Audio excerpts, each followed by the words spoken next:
everybody. PTG, Proxy Table Gaming. I'm Hyper G. I'm with Lucky Sixes. What's going on? Hobgoblin. Our resident. Yeah, you're our resident Hobgoblin expert, aren't you? Yes. That's how I imagine they talk. I'm not going to see now.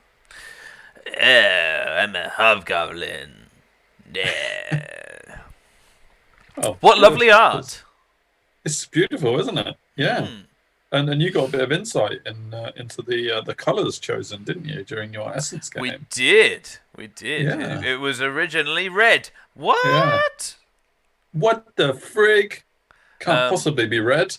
But yeah, that was a few weeks ago now. I had on release day, managed to get a Essence of War game with Veil of the Ages, and who popped up but Mr. Tyranno himself, who had a big part in the book, and gave us a bit of a history lesson while we were playing. I know, weren't you lucky? Extra lucky sixes. But yeah, so gutted I missed that one. Yeah. Man. So check that out. That's one of the Veil of the Ages Essence of War streams from a while back. But it is we're here to celebrate Hobgoblin Week in our own time. yeah. Hobgoblin Week really happened like a month ago, maybe a bit more. More or less, but we're celebrating Hobgoblin Week in a different way, aren't we? And this is on the back of our battle report, in fact, isn't it? Yeah, our physical battle report, baby. Oh man, it's not only Hobgoblin Week, but it's first tabletop battle week. Oh, so good. I mean, you obviously you'll have already watched that because you, the viewer, watches every one of our videos. So and we appreciate that and you. That's true, and me. So we appreciate that you've watched that and you know what happened in it. So there will be references to the units I took in that battle, and I suppose I'll be able to give you a review of what I thought of those units, etc., and how I played with them as well. Yeah. When we talk about this book, because this is, as always with PTG, it's unscripted, and not only unscripted, as you hear my work laptop go off in the background, but also we don't have anything to compare the Hobgoblin book against because there was no other Hobgoblin book. It's completely fresh, isn't it? It's new. This is fresh, man.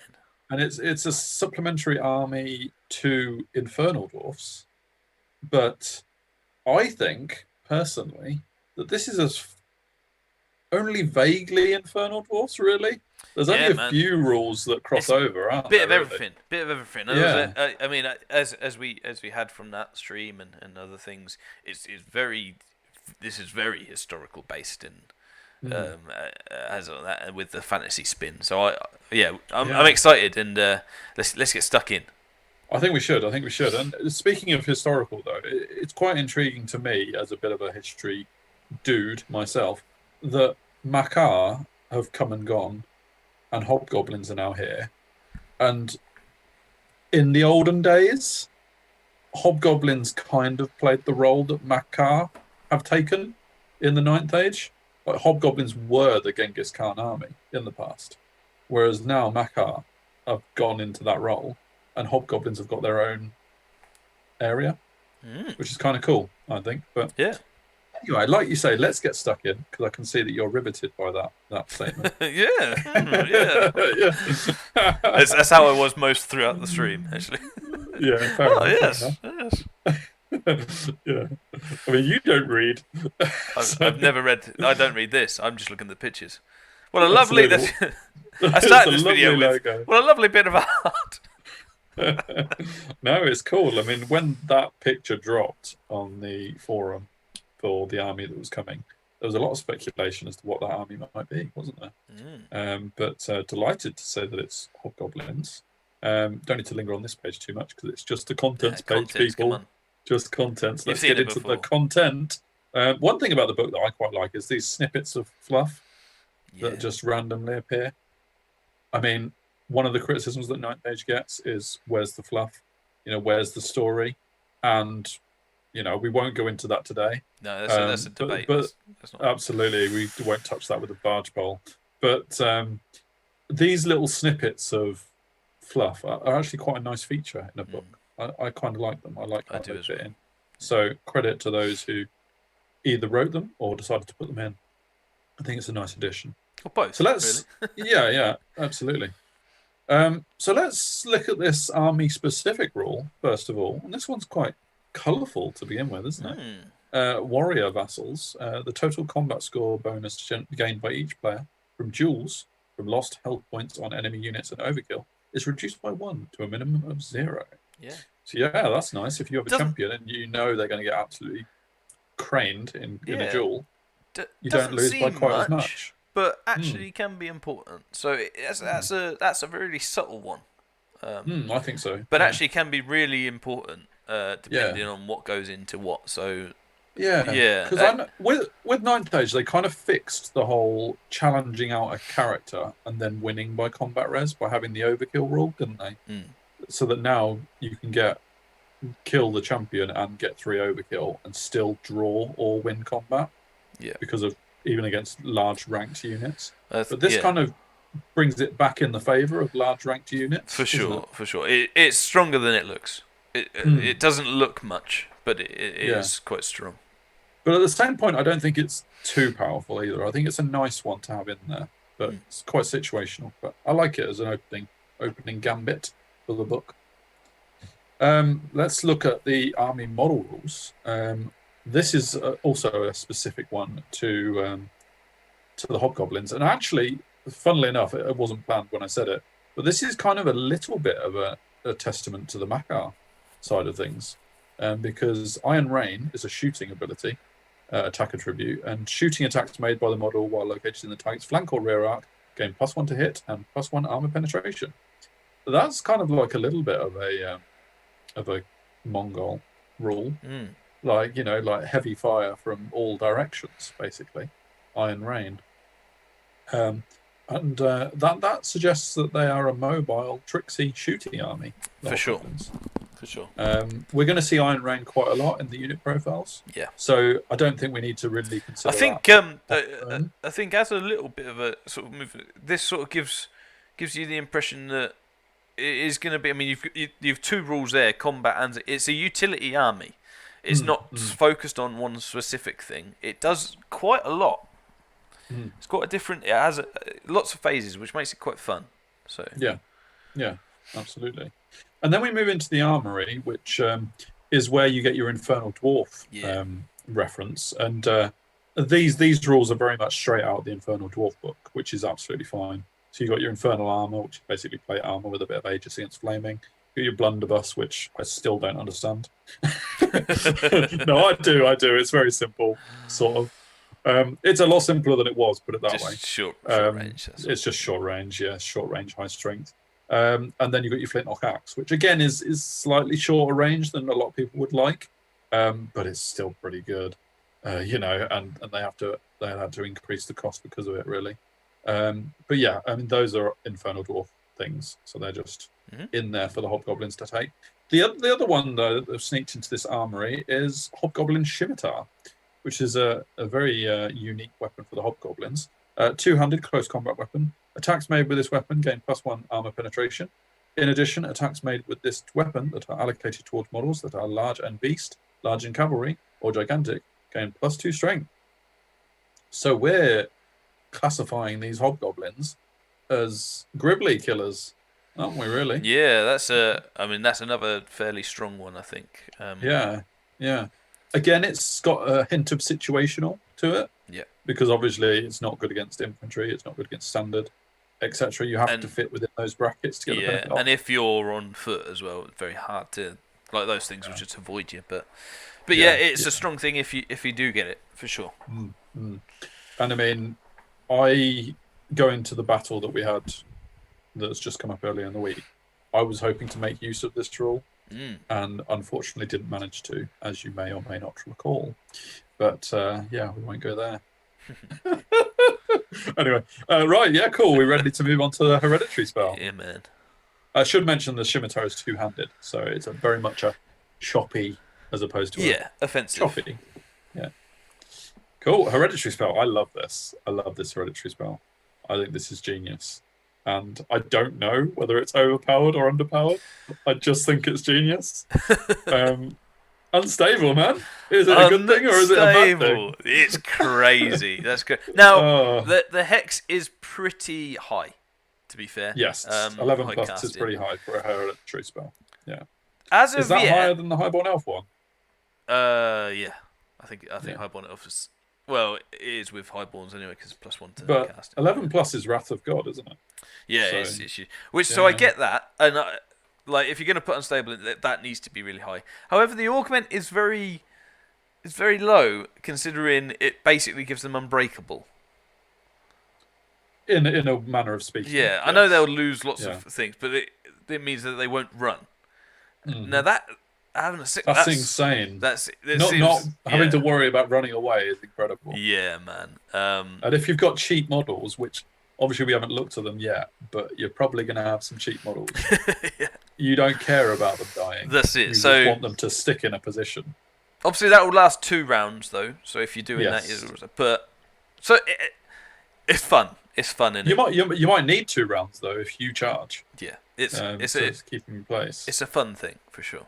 And I think maybe that 6 plus might have to increase a little bit. Yeah, maybe like 7 would be. You're not looking much, because I think in the right situation to get a spell like that off, because you're not casting it if it's not useful. Yeah. If you're not in that situation, you don't cast it. Simple as that. But if you are in that situation when gaining unstable on your unit, I think 6 plus is a little bit too low, personally. But yeah. Hey, what a crazy rule for a hereditary spell. I think it's awesome. I don't know where the fluff side of that is. But... No, I don't know. I don't know where that would fit in any way. No, but that they just kill their own to stay there, I guess. Kill the fleers. It depends what version of hobgoblins you got as well, because there's a lot of different fantasy hobgoblins. You know, you got your different types, and who knows what version these are. Cool.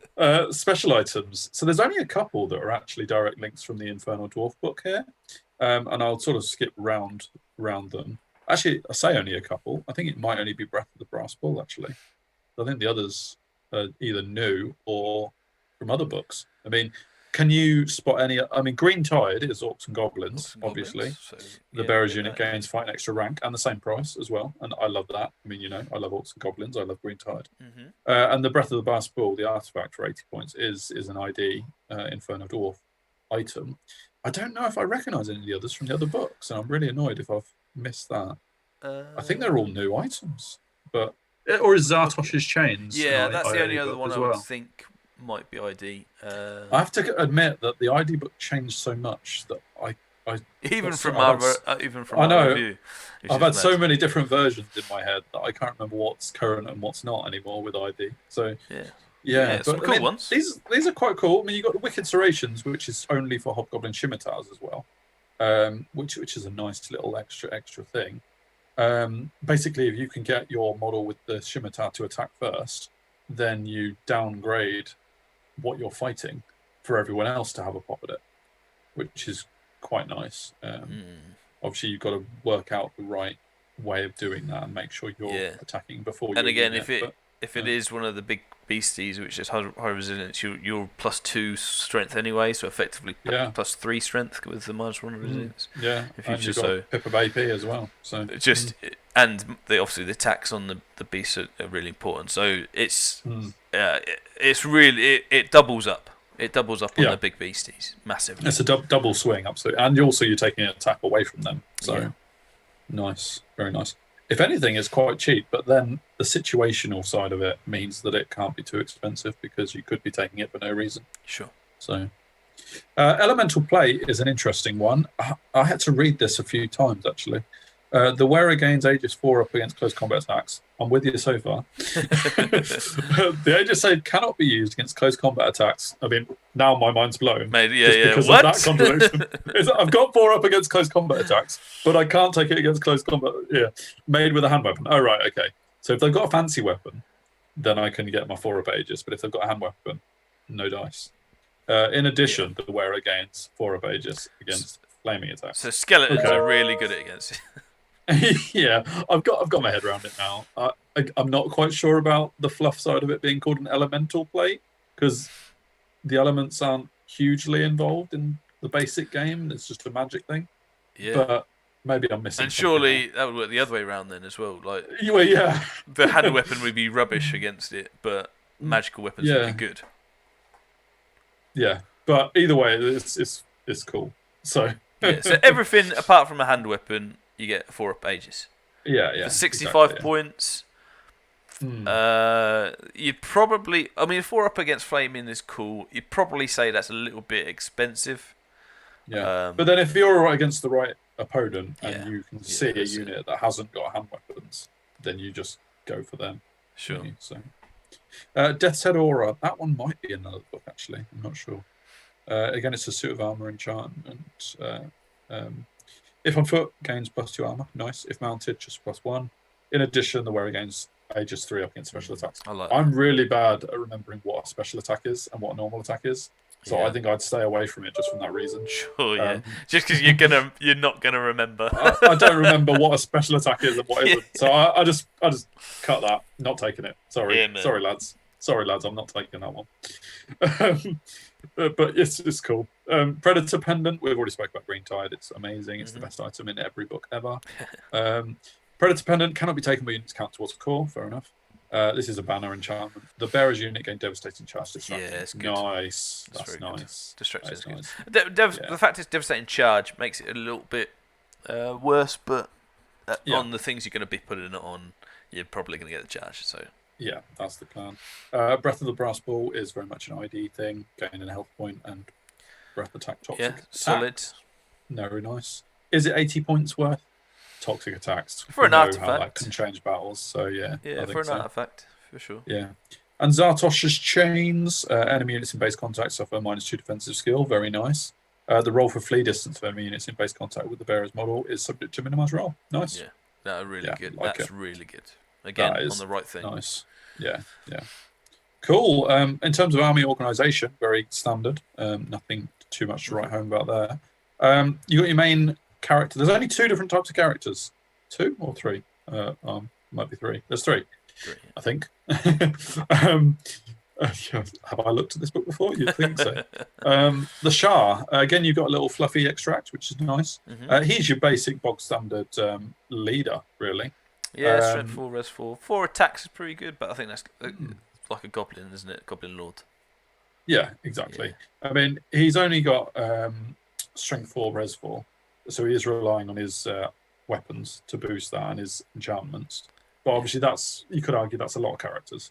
And in terms of the Lord of the Plains rule, models, while joined by a mounted model with this rule, cavalry units gain Strider. So that's a free Stalker standard, isn't it? Holy. What were you saying? That's mad. Yeah, it's great. That's mad. I mean, and the fact that a Shah is only 165 points and a Stalker standard is 45. Yeah, you put it on. You're only paying 120 points for your Shah, really. If you take him and don't put him on a cavalry model. Yeah, exactly. You've got to look at yourself and see why you're doing that. Yeah. Although, having said that, there are some quite nifty mount options as well, along with the Alpha Karakoram, which we'll get to later. Yeah. Which I think is pretty sweet. But yeah, I mean, Mountain Wolf, Bear Dog. I just love saying that. Yeah, Bear Dog's cool. The Bear Dog's wicked. Bear Dog makes you want to get a model for a Bear Dog. Absolutely. I definitely, yeah. But we'll get onto the mounts later. But yeah, pretty solid. Pretty standard array of options as well. So, but that Striders is key. It's key. Oh yeah, it's amazing. Yeah. Cool. Right. The Conjurer and the Hobgoblin Chief. Yeah, there are 3. The Conjurer is quite a direct link to the Infernal Dwarf Conjurer, obviously just with Hobgoblin added in, really, and the stats changed accordingly. But yeah, he can be your adept, he can be your master, he can be your apprentice, whatever you like. Nice, usual sort of options. He is very much a squishy Hobgoblin, though. So Discipline 7, res 3, etc. Yeah. Nothing to write home about in terms of the stats. Access to pyromancy, shamanism, witchcraft, very similar to a goblin. So what you'd expect, really. In terms of additional rules-wise, you got this Infernal Lackey. I like that a lot. That's very cool. That's very cool. And it links it back to the ID book as well, which is nice, because I think in some ways, like we've said, it goes away from ID, but then these kind of rules pull it back in, which is good. And it basically just means if you're a flaming dude, you are slightly more disciplined. Yeah, it gives him access to infernal armor and flintlock axe as well. So you change the style of, well, you change the model, wouldn't you? And change the style of how you use him. So I like that a lot. I like that. Yeah, and if you weren't thinking of taking pyromancy, this gives you a reason to think about taking pyromancy. So for sure. Yeah, it's nice. He's got a few mount options as well, but we'll talk about those later. And then you go on to your Hobgoblin Chief. This guy, interestingly, he's got a couple of must-choose options. So either an archery or a cavalry commander. I like that as a thing. He's kind of like got a special role. Yeah. And let's just have a look at his stats-wise. He's got Weapon Master, which is a bit out of nowhere. You'll see why, though, when we get to that unit later on. He's quite clearly linked up to a particular cavalry unit. Yeah. And that's kind of a bit of a theme with that unit. But interestingly, he's got offensive 6, whereas the Shark only had 5. That's crazy stats for a chief.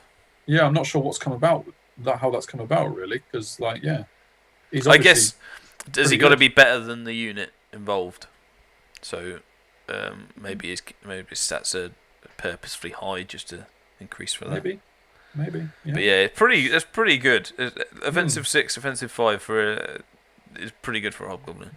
And at only 115 points either as well. It's not expensive for that profile. But looking at Archery Commander first of all, because we've kind of made him sound like he should be a Cavalry Commander, but Archery Commander is a useful thing because units in line formation joined by the model never count as having moved for the purpose of volley fire. Yeah. That's nice. Really good. Because volley fire is a very useful rule. It's only limited by the fact your unit can't move, but with this, you basically take that away. Yeah, big block. So. That's it. Big blocks of shooters now, and for 115 points, literally just to get that rule is decent enough. But you're going to get 8 extra shots, aren't you? So you've got to work out whether that 150 points is worth that over the course of the whole battle. But But also link it to Iron Rain as well, meaning you get your +1 to hit if you're in the flank and all that lot. So I like there are. As a synergy wise, it's nice. Cavalry Commander must take a mount naturally. Cavalry units containing one or more model with this rule gain devastating charge +1 advance. Nice. So it makes you a little bit quicker. Really good. Really good. You are paying 20 points for that, but I don't think you'd argue against that. You definitely wouldn't. Because the whole point of cavalry is getting the charge off, really. Yeah, you're getting the cheaper. And already you've seen you got a strider person, you've got a +1 advance person, you've got a banner that's devastating charge, distracting on the charge. Like you can already see some synergies. Big synergies come in, which is cool. And if you can see that at this point, you start to make some cool. You're already planning your army. Yeah. I like that. So even though there's only 3 characters. Obviously, it's a supplementary army, so there shouldn't be too many more. But you're already seeing the role that each of them puts in. So, I think they probably could have got away with actually just having the Hobgoblin Chief and taking the Shah out, and actually having that Lord of the Plains. They could actually have that as another option. Sure. For the Hobgoblin instead, Chief. Right, as archery, cavalry, or leader, or something like that. Exactly. But terrain master. Yeah, exactly. But I guess. I'm fine with having the separation. Yeah, so if you can get away with more, I think you can. Yeah, that's exactly. Cool. I know this. Yeah. Right, so moving into these character mounts, which I guess we won't spend too long on, because they are just mounts. But the mountain wolf is very much a wolf. Just called a mountain because they're coming from the mountains. He's your fast and light troop guy. He's your fastest mount. So he's not going to offer you a lot of extra armor. But interestingly, he does have 2 attacks as opposed to 1. Yeah, AP1 as well. 3. AP1 as well. Nothing to sniff at. No, so there's some hidden differences in there that make him useful. And a bit of Vanguard as well. Only 6 inches, but still extra tricksiness. The Bear Dog. Fan favourite. Bear Dog. Fan favourite. Already fan favourite. Bear Dog. Bear Dog. That's Bear Dog, isn't it? So Yeah, dog, big dog, big dog, big dog. Do we need to say any more? Probably not. Nope, move on. Slightly slower. 2 attacks, strength 4, AP 1. Nice. Yeah. Now you're comparing yourself to the big hitting horses, aren't you? Extra armor. Yeah. I mean, you're only agility 2. An interesting one for this type of thing is the stomp. Stomp on a cav model, which is a very interesting addition. Obviously, trying to give the impression of the bear coming down and being a bit bigger than your normal cav sort of stuff, but normal bear or dog. Or bear dog, yeah. 2 extra armor on this one as well, which is handy. Yeah. So you're already thinking of some infernal armor, plus this guy makes a 2-up armor save right there. So nice. The Plains Tusker, mate, somehow just links in ogres all of a sudden. Ogres? What the hell, man? Where'd you come from? Yeah, sneaky. Fear on a Plains Tusker, obviously. I don't know if that's obvious or not. Maybe. Impact hits. These are very much your ogre Tuskers. Your Mournfang. You get a bit of a party going on board as well with the Hobgoblin mahouts on top. Yeah, exactly. Yeah, I mean, there's 2 of them with halberds. So yeah, that's swipey as well. 4 attacks on the Plains Tusker, which I think is better than the ogre version. Yeah, I was going to say, is that more than? I think it is. But I could be wrong. But yeah, sweet. So let's move into the Alpha Karkadan, which has come out of nowhere. Really, this isn't in any other book. In fact, the Karkadan is the warriors of the Dark Gods, isn't it? Do Infernal Dwarves have one? So, the Karakoram is that. The Infernal Dwarves, I believe, have access. However, we were told that this is pretty much stats-wise a Stegodon. Taurosaur. Oh, right. With magic resistance. So, I was going to say, hang on a minute. Yeah, a lot of the things relate to. I mean, Sharphorn. It's literally a carbon copy of a Taurosaur with magic resistance. And fearless, yeah. And fearless. I don't know whether it might have fearless. We'll see, but yeah. So that's stats wise, if you want to do it like that. But it's the idea of like this big. I think as well. He said it was originally a unicorn. No. Sylvans beware. Yeah, it was like this unicorn thing, but a cross between like a land. So a cross between a unicorn and like a land whale, or narwhal type thing. So it's like a massive. Okay. The idea is that it's like a massive horn or something, but okay. Which is where the sharp horn, and not horns. The most astute of you will have noticed. Oh, really? Is it called sharp horns in the Taurosaur? Yeah, and it's sharp horn. It is. Yeah. those cheeky fellows. So yeah, so there's a lot of amalgamations in this, but essentially stats-wise, you're a Taurosaur with magic resistance. Okay. But fluff-wise, there's all sorts of mix-ins. It's pretty cool though. It is 1 per army. So you can't have a load of them running around. Yeah. But even down to the advanced 6 March 10, it mirrors the Taurosaur actually. So yeah. I like it. I mean, Taurosaur's better. Whatever. Okay. Core. Let's talk about core. And I'm going to just quickly do a little bit of a spoiler. It's not a spoiler, but it kind of is. The next page is special. We've literally got a page of core. Yeah, it's cool. But it's supplementary, isn't it? Both of these, I know we're talking about them more, but both of them have loads of options. So where they went with the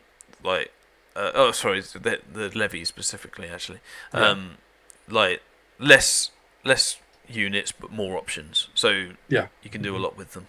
Yeah, you basically got a ranked up unit and a shooting unit.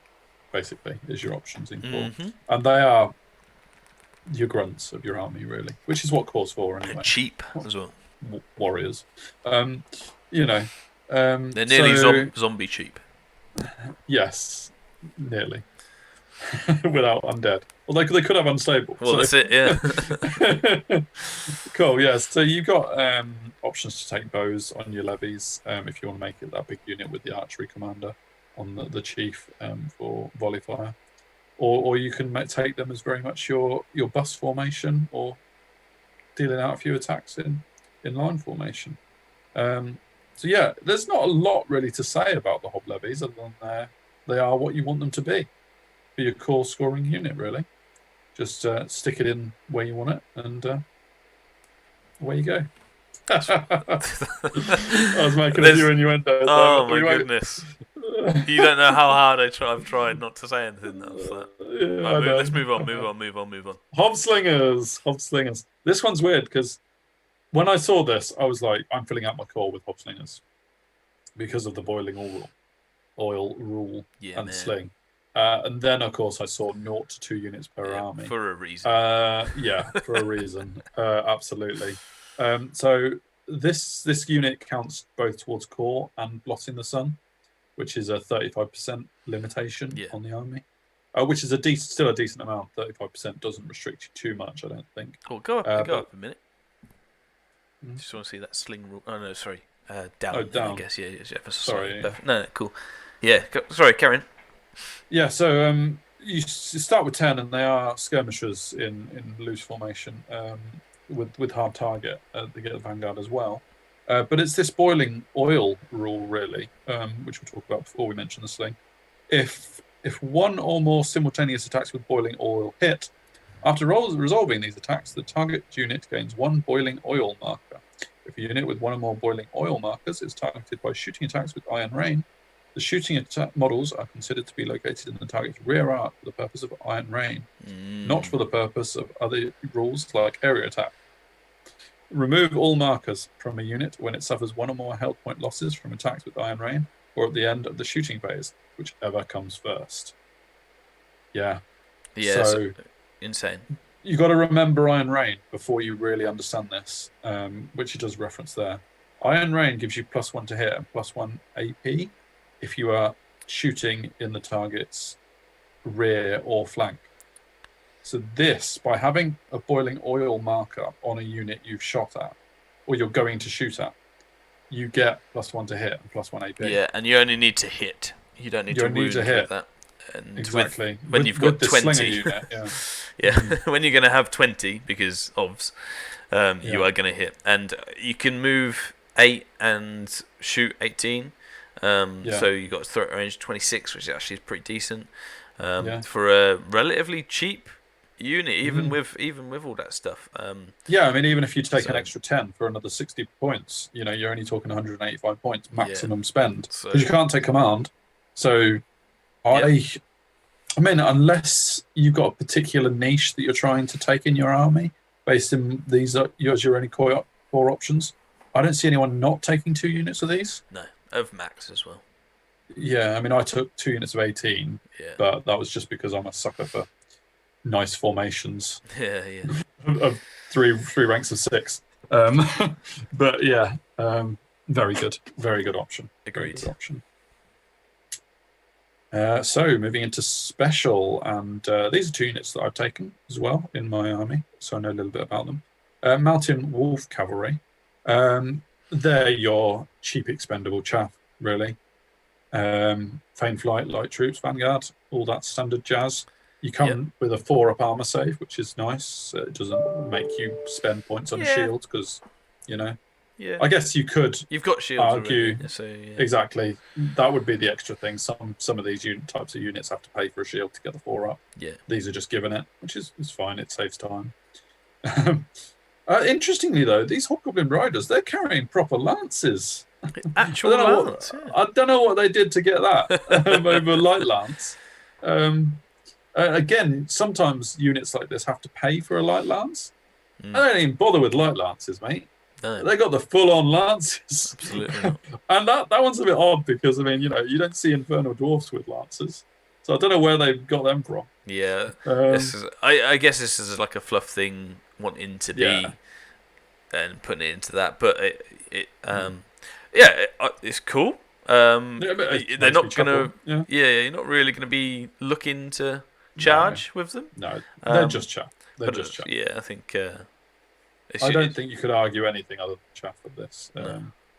I mean, and on top of that, you can only take 2 units of them. So it's not as though you can go, all right, I'll have 8 units of these and just dance around the board. Because that potentially could be an option with Iron Rain and all sorts. Sure. But you can only take 2 units of them, so they're just shit chaff. But no frills. They're no frills unit. Yeah. But every army needs chaff, right? Yep. Hob Cataracts. Or Cataphracts. Bear dog. However you want to say it. Now, Bear Dog is Bear all you need dog. to say about that unit, isn't it, really? Bear dog. But they're scoring. Only movement 7 because of the Bear Dog, but that's fine. You've got your quicker unit elsewhere. And you already know that with Cavalry Commander, you can get +1 advance on the charge with a Hobgoblin Chief on a Bear Dog, or a mount, I should say. So advance 7 is not too much of a hindrance, because you know you've got ring things to combat that with. And screw it, put Banner of Speed on just to... Exactly, you know, because you can. Because this unit can take command with a Banner Enchantment. You've got, I think you mentioned earlier the Hobgoblin Chief had offensive 6 to try and be better than the unit, but this is the obvious unit he goes with, and they're only 4. Sure. So I don't know whether I'm not sure that covers it really, but yeah. However, the Weapon Master rule on this unit is clearly what he's linked to. Yeah. So yeah, he has got. But 10 to 20. Yeah. Definitely. Cav, you crazy? I know. It's not bad, is it? Tell you what, Tyranny loves a big cav unit. He does love a big line formation cavalry unit. Yeah, and this is clearly the option that you have. I mean, I didn't play it like that.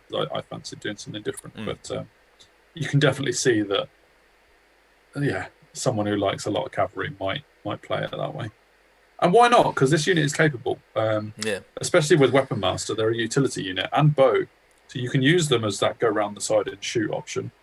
Or you can use them as the heavy hitting lance. And I mean, apart from these and Macaw, which are both supplements, there's not any cavalry heavy big units out there. So it's nice to see another one in there to mix it up a bit. Yeah, exactly. Nice. All right. I don't think there's anything much more that hasn't already been mentioned in there. Bear dog. Bear dog. Yeah. Now this is where I didn't take Eternals, and when I selected my army, I didn't even look at them. So this is going to be interesting. Didn't even look. You picked your army and then got to that page and was like, I'm done. I realised I was almost at points.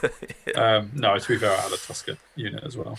But yeah, Eternals. So 8 to 15 models, 0 to 3 per army. They're also cavalry. So we've got another cavalry option here.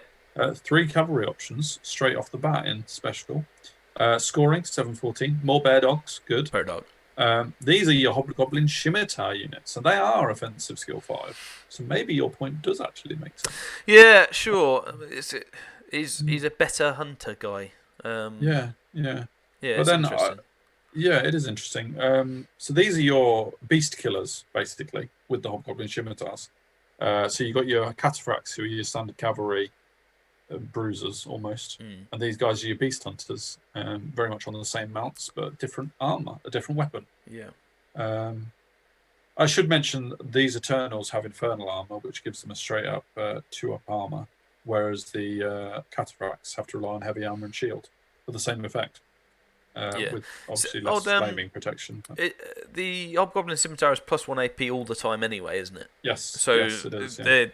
they're all their attacks have AP1, which it's again it's something really really small, but actually quite a big big deal. I mean when you're strength 3, you know it's a hard time wounding, but at least with AP1, you've got a chance of those wounds getting through when they do. So I think off the top of my head, obviously you got all the speed banners and things, but the rending banner actually looks pretty decent on these chaps. I think so. Yeah. Right, Tusker mahouts. Interestingly, these are 3 to 5 models, so big beefy units. 400 points seems like a lot. I can't really remember with Ogre whether or not. Maybe with the extra attack on each. Maybe I think maybe these are a bit nastier, and the fact that you've got mahouts on top, 3 mahouts on top instead of 1 ogre, is kind of like a slightly different way. So they're not massively comparable, really. But they've got 3-up armor save. Res 5 is a nice little feature if you want something to hold your line, maybe. I mean, for the most part as well, everything's Res 3, right? Oh, no, yeah, even the bear dogs. Yeah. So yeah, so it's high res. Yeah, yeah, and these, apart from those slight design differences, are pretty much what you get in the tin. Really, nothing too surprising about them, but decent. An interesting inclusion. I don't think they don't stick out in any way. They fit in quite nicely. So nice work there. So yeah, this page I completely ignored in my list. Tyrannical Disciples. Disciples. Who he had to pay to get it named Tyrannical Disciples? What's happening here, boy? By Tyranno. By Tyranno. This has got to be. There's got to be some story in this. He's pretty much named a unit after himself. Yeah, come on, man. Yeah. Did you have it out with him for that? We didn't have Tyrannical Disciples in the patrol, so if there were, words would have been had. Words, strong words, strong, tyrannical words. Yes, absolutely. So this is an infantry block in special, which is cool. You got a bit of a block there. 20 to 40 models suggests that they could still have a decent amount of numbers to them. Yeah, and they're still pretty cheap. Yeah, but there's a few issues with their stat line that make you think, okay, they might not be around that long. Only light armor, 6 sub armor save, which is worse than the. You can get a shield for free. The levies. You get a shield for free. Oh, good. Yes. They've got bodyguard Drum Gogyag. Yeah, I'm sure he could say that better than me. Which we'll look at in a minute. But bodyguard is nice because it means stubborn, providing you've got the drum and the drum's still alive. So that's cool. And this devotees of tyranny. So yeah, they're his devotees, aren't they? Really. The model gains fearless and frenzy while engaged in combat. Okay. In addition, units consisting entirely of models with devotees of tyranny, and if applicable, a drum Gogyag, may re-roll failed charge raid rolls in the charge phase. So you've actually got an infantry unit that can re-roll your charges as well. Amen. It's quite nice. I think they're kind of like a cross between your flagellants and almost the cultist version of flagellants. I'm going to invent a unit called Lucky Disciples. You do that. I think you should. Yeah. In the next book. That's what's going to happen. And what you could do is give them a special rule that everyone will think is underpowered, but it actually isn't, because it will be only hits on 6s, only wounds on 6s. Yeah. With and a 6 up Aegis. And a 6 up Aegis. Yeah. And everyone will think, well, that unit's rubbish. But you'll take like 10 of them and be fine. Yeah, so it's pretty. Put in the comments. It's the start of the Lucky Disciples army book. Supplementary Hive 1L. The movement. Make it so. Yeah, the movement has started. Movement 6, March 6, Discipline 6. Right, we're gonna make that Res 1. I'm not letting you have strength 6. Yeah. Yeah, no, they're all just combat. Anyway, we're going way off on a tangent. It's great fun, but let's focus. But right, so yeah, drum. It's cool. Devastating charge +1 attack as well, and hatred. Kind of nice. He's got some. They're you crazy dudes, aren't they? They're crazy dudes. Right, but let's look at Drum Gogyag. If that's the way of saying it. Gogyag. Giant drum. The model must be deployed in and can only join Blasted Plains emissaries. We haven't seen them yet. Hob levies or Tyranno's disciples. The model can never voluntarily leave its unit. In addition, the range of the model's march to the beat and to enemy units that are required to take a march test due to the Drum Gogyag unit are both extended to 12 inches. Okay, so yeah, I mean, a few models throughout the game have got this march to the beat 18-inch, 12-inch bubble thing. So that's not necessarily anything too new. But yeah, it's basically just a giant drum spurring them on. And as we've seen with the disciplines, disciples, they have bodyguard from it. So that lends it to suggest they're the unit you want to put them in because of the bodyguard. But also you've got other units that are options for Hob levies as well and the Blasted Plains. And looking at this drum thing, Res 6, this thing's as strong as a dinosaur.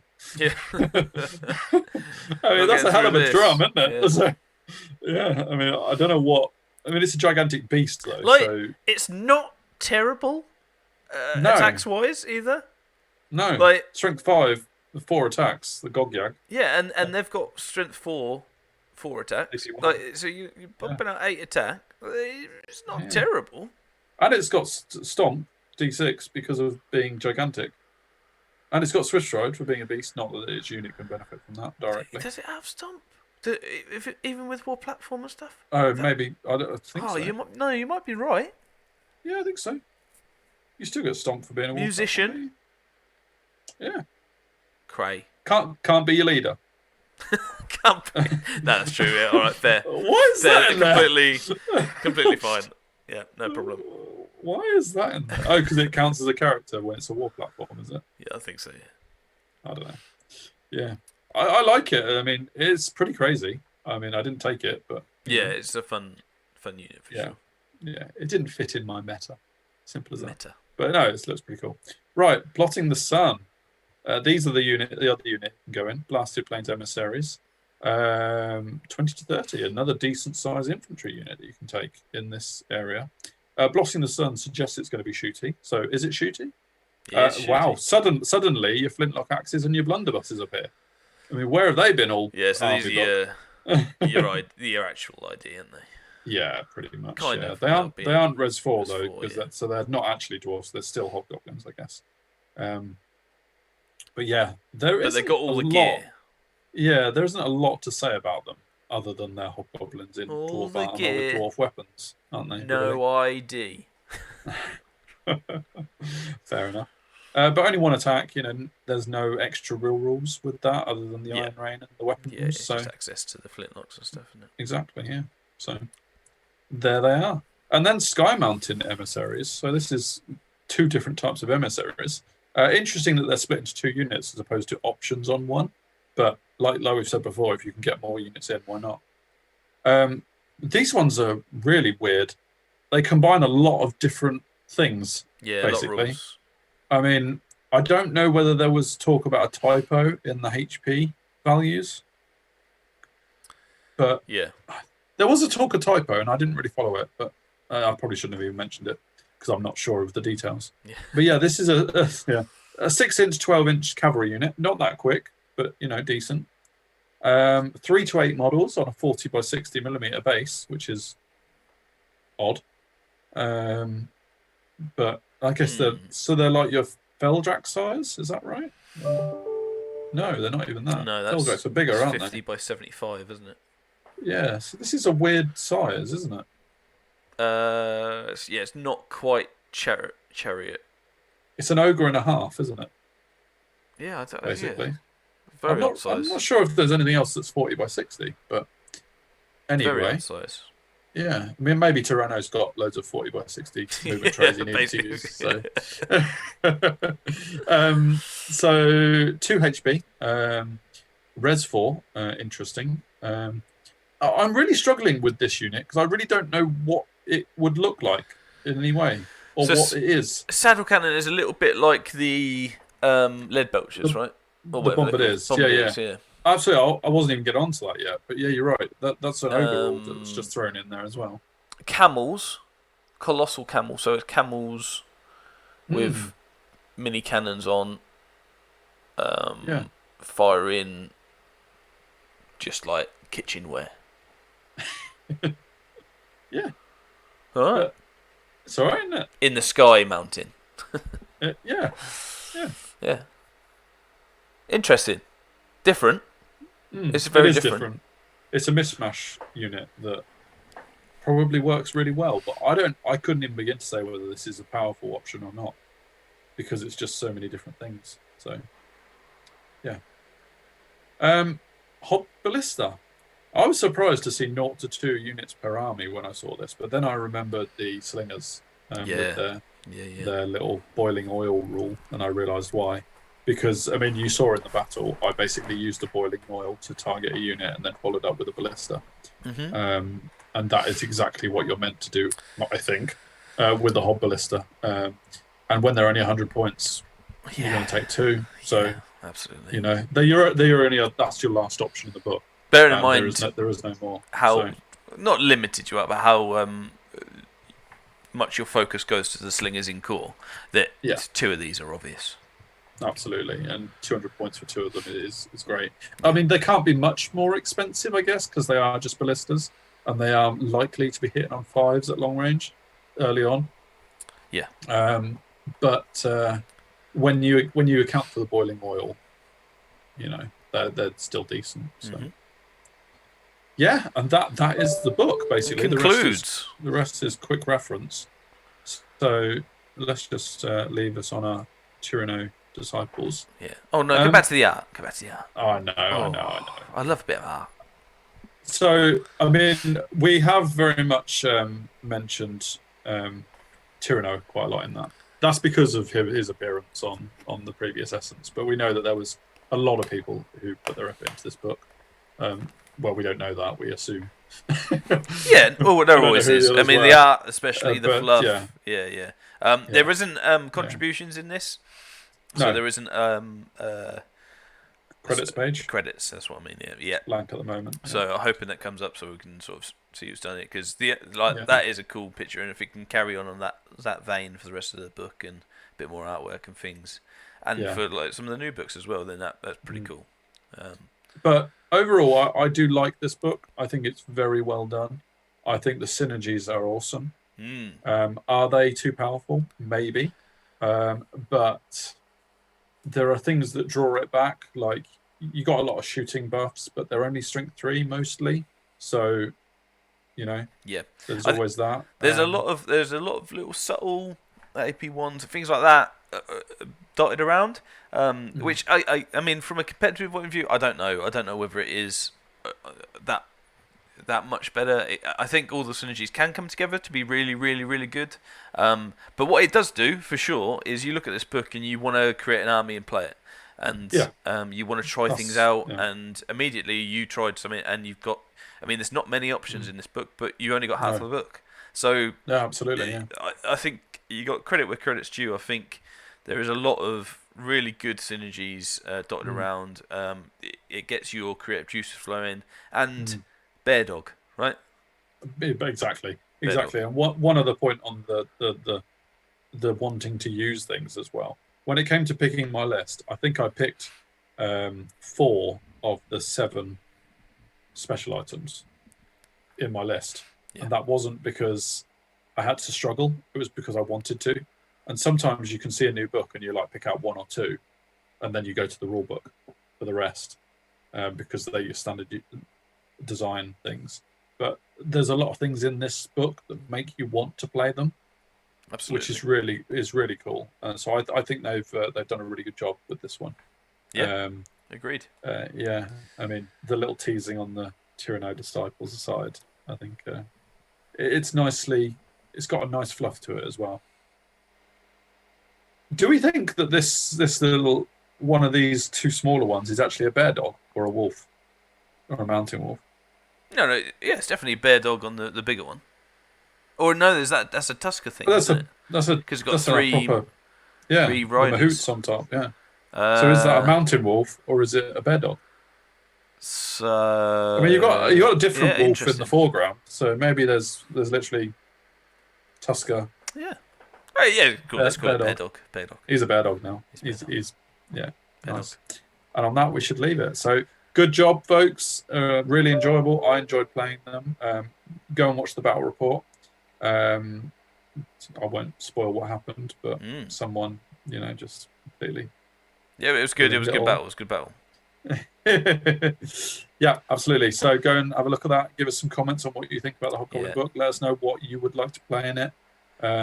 Check out the stream as well. The patrol for Essence of War, always good fun. Yeah, credit to those guys for getting a patrol out so early as well on the Essence, because that wasn't easy getting it all going so quickly. We'll look forward to playing this supplementary army a bit more. Maybe you should have a go with them. See what you come up with. Yeah. And nice to be back on the tabletop, wasn't it? So good. You don't understand. But anyway. Cool. All right. We roll on next week. More content to come. See you later. See you later.